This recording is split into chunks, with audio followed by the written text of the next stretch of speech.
My name is Diana Mary Rose, and I'm the author of Mystic Psychic, a metaphysical journey through life on Earth. How long it took me to write it is probably about 4 months. It was quite quick because I'm clairvoyant, which means that I hear the words in my head and I write them down. So in a sense you could say I am taking dictation, which speeds me through the process rapidly. So yeah, about 4 months. The genre is spirituality, undoubtedly. The first person, well, persons I would say, will be my 4 children, who I will send a copy to.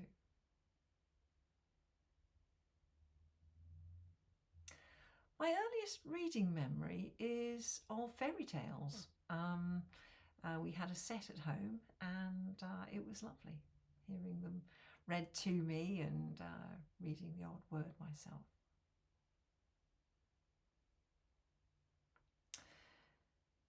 As a child, as a young child, I would say Sleeping Beauty was always my favourite of all time. It was magical with the wicked witch in the attic space with her spinning wheel and the fairies and the princesses and the tower, and you know, it's just such a wonderful story.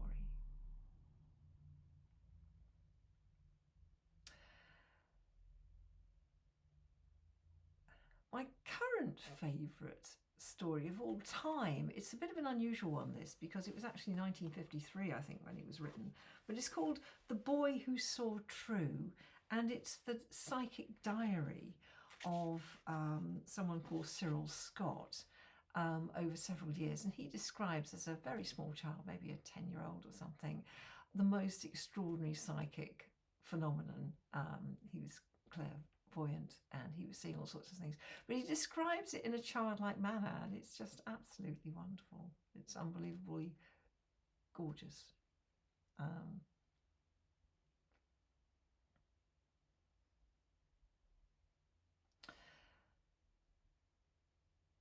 How quickly can I finish reading a book? Now that's a difficult one because I tend to pick over books. I read them, I jump through them, I come back, I ponder on them, and then I read them again.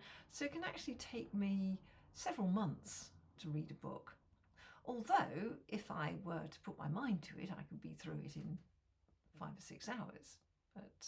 But I do tend to chew on things a lot. I like to think about them in depth and then go back and reconsider.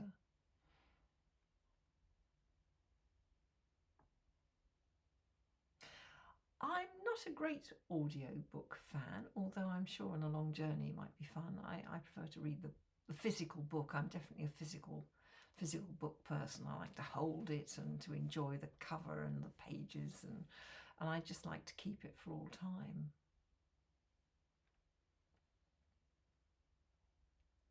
My favourite author of all time is Georgette Heyer.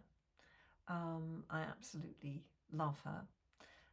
It's a close one between Georgette Heyer and Baroness Orczy, but Georgette Heyer's style is very, very fun to read. She has a great sense of humour, and I really love her romances.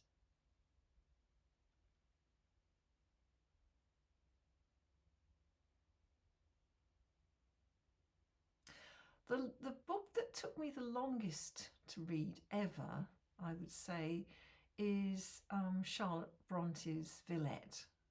I was absolutely determined to get through it, but it was very dull. I just wanted to be sure I'd read her books, and they probably took me the best part of a year to get through it because it was so boring. But I persevered, I did it.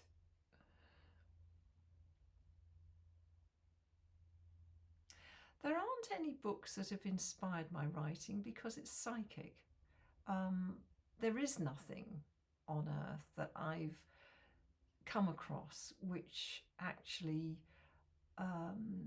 touches on the same subject matter that I write about, there simply isn't anything there. So I've not been inspired by anyone, no. My inspiration comes from another world, another place, from the psychic area of life. And that's completely separate from humans writing books.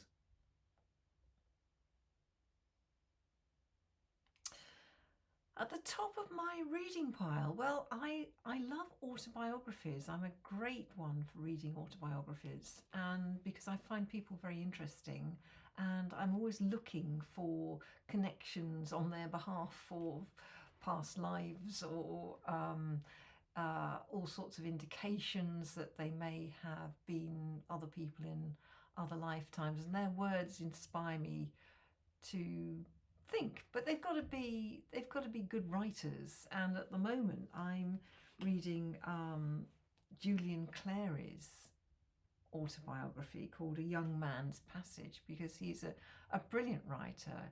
He's very insightful, and he's just an excellent read. So I'm enjoying him. He's very, very honest.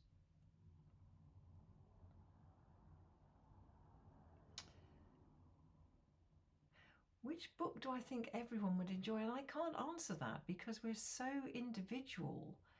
We have such different expectations from the world, from life. Our hobbies are so separate. I just can't think of a common denominator which I could suggest.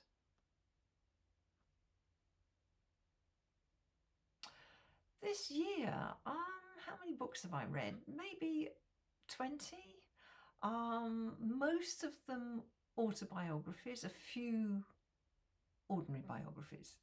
But on the whole, I enjoy listening to what other people have to say about their lives, and linking into that and wondering about how they experience their world and what they say about it and so on. I find them very interesting.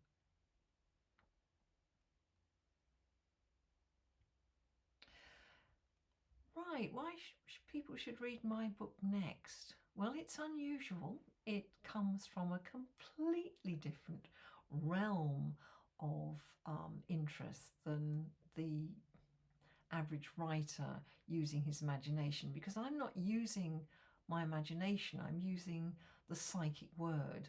I'm using something which is coming from beyond me and coming into my life so that I can write it down. So if you're interested in spirituality and how indeed a psychic's mind works, how it evolves, what it is, whether we live another life, and how we experience things from the other end, shall we say, the other end of the tunnel, that near-death experience people often talk about, then it's a wonderful book to read.